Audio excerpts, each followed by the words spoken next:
Attendez, attendez.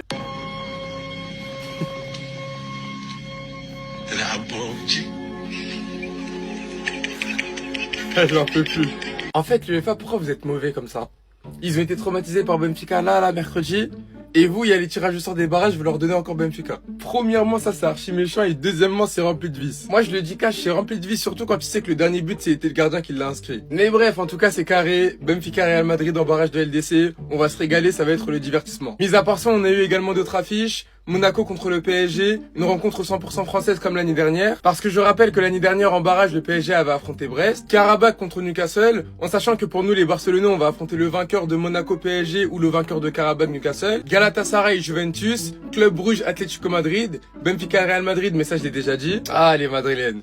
Bodo Glimt contre l'Inter Milan, Dortmund contre l'Atalanta et Francfort contre le Bayern Leverkusen. Après les barrages, on aura donc un deuxième tirage au sort pour pouvoir déterminer les huitièmes de finale. Et pour le coup, j'ai hâte. Bref, en tout cas, n'hésitez pas à me donner vos avis dans les commentaires concernant les barrages et les affiches, histoire de savoir ce que vous en pensez, et moi je lirai tout ça. Frenkie de retour à l'entraînement après sa suspension en Ligue des Champions. Elche, on les joue demain, donc on en parle vite fait, c'est que les mots de flic, on en parle tout de suite. Demain, un gros match à l'extérieur à Elche nous attend, et oui, Flick d'ailleurs a déclaré en conférence de presse que Eder Sarabia, coach d'Elche, fait un excellent travail, qui joue bien. Et pour avoir vu les matchs d'Elche, c'est pas des blagues. Premièrement, Eder Sarabia a fini coach du mois en septembre.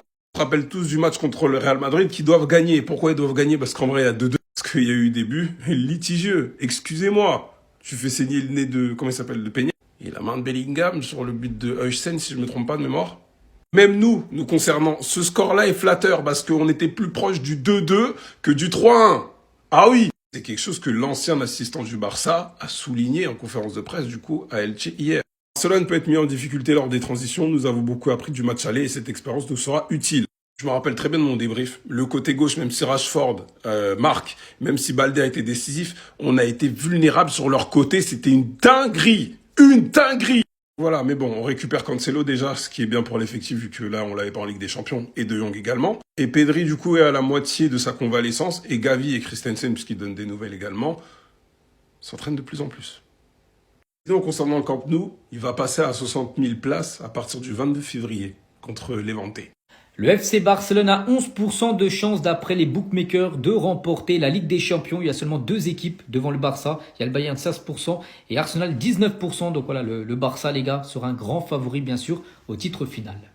Et à noter qu'aujourd'hui, il y avait le tirage au sort pour les barrages. Donc le Barça est exempt de barrage vu que le FC Barcelone a fini dans le top 8. Mais on connaît potentiellement, en gros, l'équipe que pour affronter le FC Barcelone en 8e, donc ce sera soit Paris ou Monaco, parce que les deux équipes s'affronteront, ou soit Newcastle Karabakh, les gars, pour les 8e de finale. On va parler cette fois-ci de Marcus Rashford, qui réalise quand même une saison exceptionnelle. Il est toujours en prêt, n'oubliez pas qu'il y a une option d'achat de 30 millions d'euros vers si le Barça l'activera ou non. Mais en tout cas, Rashford, cette saison, c'est 9 buts et 9 passes D depuis son arrivée, donc 18 fois décisif. Et c'est mieux, par exemple, que Dembélé, que Vini, que Gvara, que Sakho, que Semenyo, que tous ces joueurs sur cette liste. Et on finit les gars avec Eden Hazard, donc il est en interview, puis il a parlé de Lamine Yamal, donc il a dit, j'ai toujours regardé le football, mais que fait Lamine à son âge? Franchement, je n'ai jamais rien vu de pareil, la confiance, la liberté, la magie, c'est hors du commun, il joue comme s'il était au sommet depuis 10 ans, ce gamin n'est pas l'avenir, il est le présent, et il terrorise déjà bien sûr les défenseurs du monde entier. La conférence d'avant-match de Hansi Flick, on a un match à l'extérieur. Attendez, bougez pas, je vous explique. Je suis convaincu à 100% que Bernal est un joueur clé pour l'avenir du club. C'est un jeune joueur qui a subi une grave blessure. Nous devons prendre soin de lui. Il doit y aller étape par étape. Chaque match est un match de moins. Nous devons nous concentrer sur Elche. Ils sont très courageux. Ils créent beaucoup d'occasions et j'adore leur façon de jouer. Faut faire attention les gars, Elche, ils vont l'exploiter notre ligne haute. Ça, on le sait très bien. La mentalité est bonne, nous savons que nous avons la qualité pour revenir, mais nous devons être prêts dès le début du match. Ça y est, on doit arrêter de prendre le premier but à chaque fois, c'est démodé là. Heureusement, nos joueurs blessés reviennent, on verra ce qui se passera. Mais nous avons une excellente équipe et des joueurs de la Masia qui ont la qualité pour jouer. Je leur fais confiance. Marc Bernal est un très bon joueur avec le ballon et comprend l'espace. Il est en bien meilleure forme physique et c'est le plus important pour qu'il atteigne son meilleur niveau. Casado est un grand professionnel tout comme Bernal. Quand on joue pour le Barça et qu'on est jeune, la passion est primordiale. On la ressent tout au plus profond de soi. Dans le football, tout peut basculer en un instant. Je suis reconnaissant qu'il soit resté. Pas le droit à l'erreur, sachant que Pedri est bientôt de retour. Chelsea nous avait proposé combien pour Fermin Lopez déjà? 30-40 millions? Allez, 2031, vous pouvez encore rêver. Vous pouvez encore rêver. Gardez vos cacahuètes, on garde notre joueur. En plus de ça, faites attention. Faites très attention. Il y aurait des rumeurs comme quoi il aimerait rentrer chez lui. Sachant que c'était un fan de qui? Le maillot lui irait tellement bien. En tout cas, du côté du Barça, Fermín López est le deuxième joueur le plus décisif. 10 buts, 11 passes D. Je sais pas vous vous rendez compte, mais il est à 21. 21 de GA. Je vous avais dit les gars que ce petit il avait quelque chose en plus, que ce petit avait quelque chose de particulier. Et le pire c'est que je trouve que ça tourne grave bien actuellement entre lui et Dani Olmo. Ils ont enfin réussi à trouver un juste milieu et ils arrivent même à jouer ensemble. Peu importe avec Fermín ou Olmo sur le côté gauche ou Olmo plus bas en 8, ça dépend. Et pour moi personnellement, avec tous les joueurs à leur poste, sans blessure, le titulaire indiscutable au poste de numéro 10 cette saison, pour l'instant, ça reste Fermín López. Après c'est que mon avis. En tout cas, il est jeune, c'est un joueur qui va continuer de progresser, il se mouille pour le maillot, il presse, il tire des deux pieds. C'est juste un joueur différent et il est en train de le prouver cette saison. On va pas se mentir les Barcelonais, mais on voit clairement un côté plus simple que l'autre. On le voit clairement. Voici donc les barrages avec un Real Benfica. Et les Madrilènes, n'ayez pas peur. Pourquoi vous avez peur? Pourquoi vous stressez? Pourquoi vous flippez? 90 minutes au Bernabéu, c'est long, non? Vous allez nous montrer ça face à Benfica. Il est exactement en train de vous arriver la même chose que nous. Sauf que nous, Benfica, on les avait affrontés en phase finale. Déjà que vous avez perdu 4-2 face à eux, si vous perdez en plus de ça le barrage, votre discours de la saison dernière sur les Barça-Benfica, on va pas vous lâcher. Parce qu'on se rappelle, parcours d'Europa, blablabla. Enfin bref, un PSG Monaco, Juventus Galatasaray, Atalanta Dortmund, Inter Bodo, Newcastle Karabakh, Atletico Bruges et Leverkusen Olympiakos. La Ligue des Champions, c'est la Ligue des Champions, faut affronter les meilleurs pour gagner. On va pas se mentir les gars que si on tombe sur le côté droit, il sera plus simple que le côté gauche. Alors, de l'autre côté, t'as Newcastle, une équipe que t'as déjà battue cette saison, et une équipe très irrégulière. Et t'as le PSG qui va peut-être se transformer en Paris Saint-Germain, deuxième partie de saison. D'un coup, il y a Dembélé qui va commencer à replanter, Barcola qui va redevenir décisif. C'est quand ils vont activer le même mode que la saison dernière. Le football, c'est scripté. Moi, je veux pas manger le même scénario que Liverpool la saison dernière. Regardez Slot, il fait encore des cauchemars. Sinon, vous les gars, vous en pensez quoi? Ramenez-vous sur sa personne sans nu. Sachant qu'en plus, toutes ces équipes-là ont de très bons gardiens, donc ils peuvent... Les amis, c'est officiel, voici le tirage au sort pour les barrages de la Ligue des Champions. Et franchement, quand on regarde ce côté-là, je me dis, le Barça, faut même pas qu'il tombe dessus. Regardez, on a Dortmund, Benfica, Juventus ou Paris Saint-Germain, que des équipes compliquées. Alors que de ce côté-ci, on a des équipes beaucoup plus abordables. Et en plus de ça, on aura peut-être le droit à une revanche. Après, les gars, vraiment d'une grosse surprise, les adversaires directs du Barça, ça va être le Paris Saint-Germain ou Newcastle,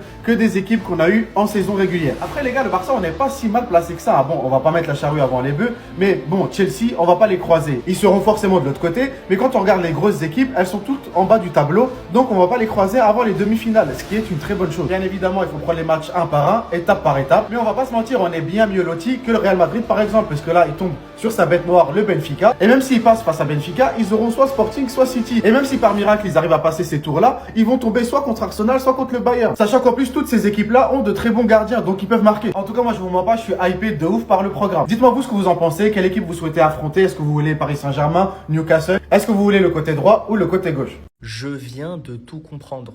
Le PSG est en train de nous arnaquer. Tirage au sort des barrages de Ligue des Champions. Et qu'est-ce qu'on voit? Le PSG contre l'AS Monaco. Bizarre! J'ai déjà vu ça l'année dernière. Le PSG qui fait semblant d'être nul pour jouer les 16e de finale contre un club français. J'ai déjà vu ça l'année dernière. Ce même PSG qui en 16e de finale avait joué contre Brest et les avait tapés 7-0. 7-0.